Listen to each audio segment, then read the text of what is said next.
Auzubillahiminash-shaytanir-rajim. Bismillahir-rahmanir-rahim. Our next topic in partially ordered set is duality. Before going to duality, if G is an order relation in A, then G inverse is also an order relation in A. We have learned about it in our third chapter, namely the relation. And in relation, we have learned that if G is a relation, then G inverse is also a relation. Similarly, if G is an order relation, then G inverse is also an order relation. So from now on, we will consider the duality concept. Let AG refer to the class A ordered by G, and let AG inverse refer to the class A ordered by G inverse. Then X is preceded by Y in AG if and only if X is preceded by Y in AG inverse.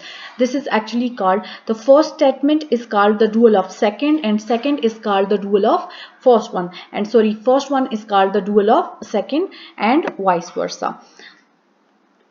So it follows that similarly other statements that can be dual are, it follows that if A is a maximal element of AG, then A is the minimal element in AG inverse, if and only if.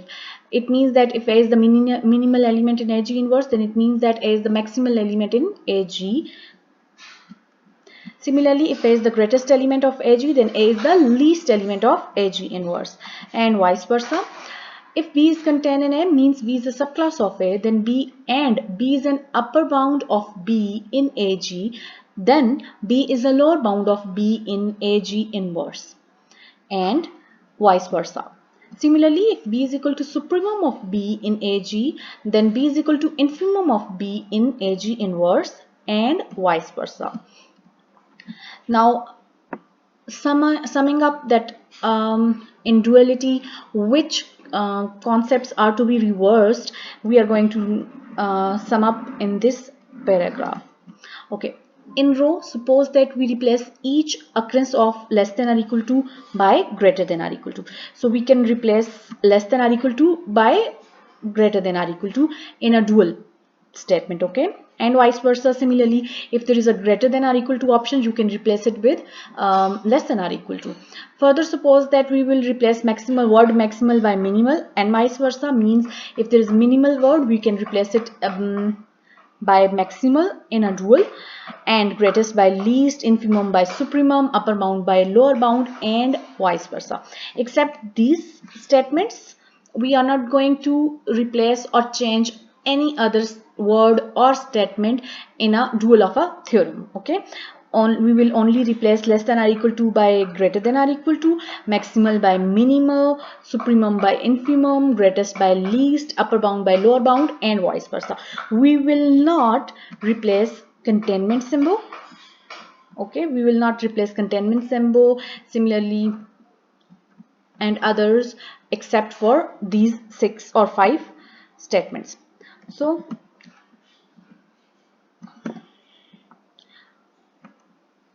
now, what is the advantage of duality in partially ordered set? Basically, this is a theorem. If we take the example of this theorem, this is a theorem. We will write its dual by replacing 5 or 4 statements that we have learned recently. Then we don't need to prove that dual statement. It will be considered as true, and it will obviously save our time and energy. So duality is very important in partially ordered set. Let's theorem number 1. The statement is, if A is the greatest element A and B has the greatest element B, and A is contained in B, then we have to show that A is preceded by B. Okay, firstly we will prove this theorem and then we will write its dual. Okay, by definition, if B is the greatest element of B, B has the greatest element B, so B is the greatest element of B. It means, by the definition, if B is the greatest element, so B must be greater than or equal to X for all X belongs to B. So B must be greater than or equal to X for every X belongs to B. Now A is the greatest element of A, so it means that A belongs to A, and A is contained in, by our information, A is contained in B, so it means that A belongs to B. When A belongs to B, and this statement is true for all elements of B, so it means that A must satisfy this statement. So from here we can say that B is greater than or equal to A, or in other words we can say that A is less than or equal to B, or A is preceded by B, which we have to prove. Actually, this theorem is if two sets, if there is a containment between two sets, mean if A is a subset of B, then the greatest element of this set must precede the greatest element of this set. So A must precede B. What is the rule of this theorem? If you have to write the rule of this theorem, we will write it as rule. If A has the, we will replace word greatest by least. If A has a least element A and B has the again least element B and A is contained in B, we will not replace this containment symbol, okay?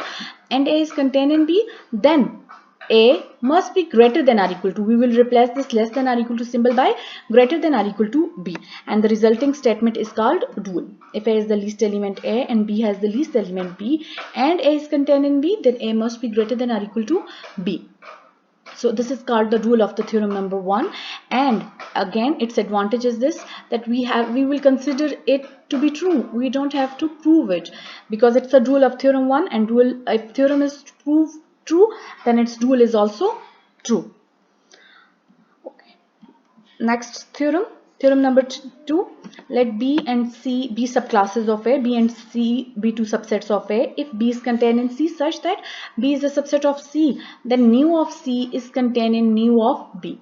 Now what is nu of C? Nu of C is actually the class of all upper bounds of C, and nu of B is the class of all upper bounds of B. If B is contained in C, then the class of upper bound of C is contained in the class of upper bound of B. Okay, we have to show this containment symbol to be true. So let's consider an element x, arbitrary element x belongs to nu of C. So when we say that x belongs to this nu of C, so it means that it contains the class of all upper bounds, okay? It contains all the upper bounds of C, and when we say that an element belongs to an upper bound, so it means that that element is greater than or equal to elements of whole sets of that C. So it means that x must be greater than or equal to y for all y belongs to this set C. This is actually the definition of nu of C. You have learned it in the previous lecture, okay? So when we say that x belongs to the class of upper bound of C, so it means that x must be greater than or equal to every element of C for all y belongs to C. Similarly, from here we can say that this implies that x must be greater than or equal to y for all y belongs to B, because if this statement is true for all y belongs to C and B is contained in C, so it means that it is true for all the elements of B. X must be greater than or equal to y, and for all y belongs to B. If it is true for all the elements of C, so it is always true for all the elements of B. So it means that x must be greater than or equal to every single element of B. When we say that x is greater than or equal to every single element of B, so it means that x belongs to the class of upper bound of B. So x belongs to nu of B. X was an element of nu of C and x becomes an element of nu of B. So it means that nu of C is contained in nu of B. Next, we have to write its rule. Let B and C be subclasses of A. We will not change any other words except those 6 statements or 5 statements. If B is contained in C, it will remain same. Then nu of C will be replaced by lambda of C. Containment symbol remains the same, and nu of B is replaced by lambda of B. So our dual statement is let B and C be subclasses of A. If B is contained in C, then lambda of C is contained in lambda of B. We will not replace the containment symbol, okay, in duality. Next, we don't need to prove this theorem. If we have to use it, we will use it as it is, and we call it the dual of this theorem number 2, so we don't need to prove it. It will consider true without proving. Theorem number 3. Let B and C be subclasses of A, and suppose that B and C each has supremum in A. Means B and C both has a supremum element. If B is contained in C, then supremum of B is preceded by supremum of C. Here supremum is actually least upper bound, and supremum is a single element, you all know that. So this element is preceded by this element. If B is contained in C, then supremum of B must be preceded by supremum of C. When we talk about supremum, so we are actually talking about the least element of the class of upper bounds. So first we will consider the class of upper bounds of both of these B and C. Okay. By theorem number 2.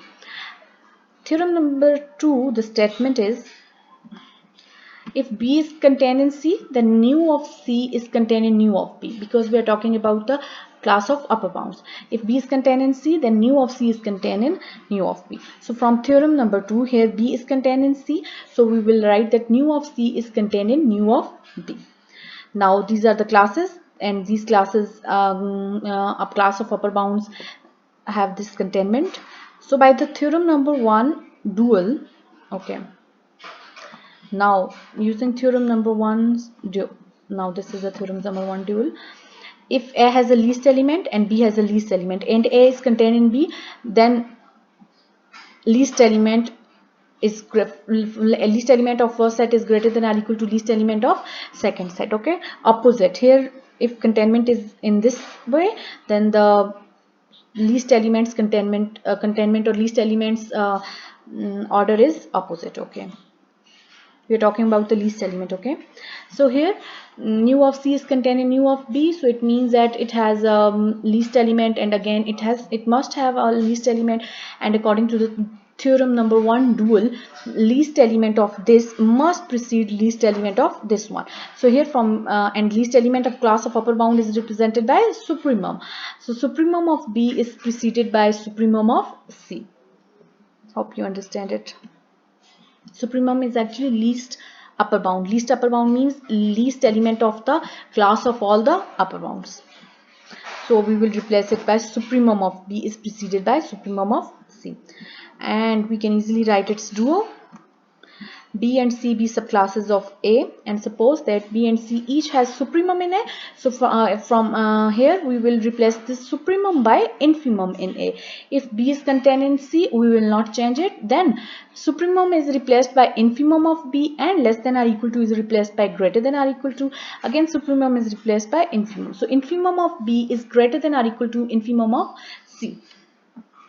This is its dual, and we don't need to prove it because it's the dual of the theorem that we have proved.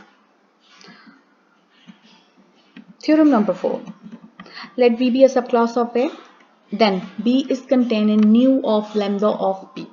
Now this is actually lambda of B is the class of all lower bounds of B, and nu of lambda of B is actually class of all upper bound of the class lambda of B. Now this is considered to be the class lambda of B. Okay, whichever this class is, but it will consider the class of upper bound of lambda of B. The class, this nu of lambda of B is actually the class of all upper bounds of lambda of B. Actually the class of upper bound and lower bound is again a class, so again we will find the class of upper bound of lambda of B. When we say lambda of B, so it means that the class of lower bounds of B.